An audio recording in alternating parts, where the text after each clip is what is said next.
ചിമ്മി നിന്നു.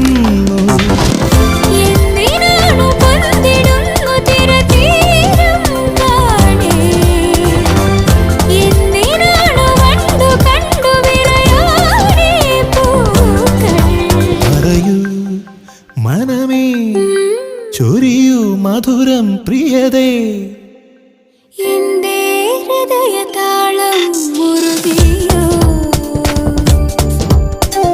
എന്റെ കണ്ണിലിളമീൻ തുള്ളി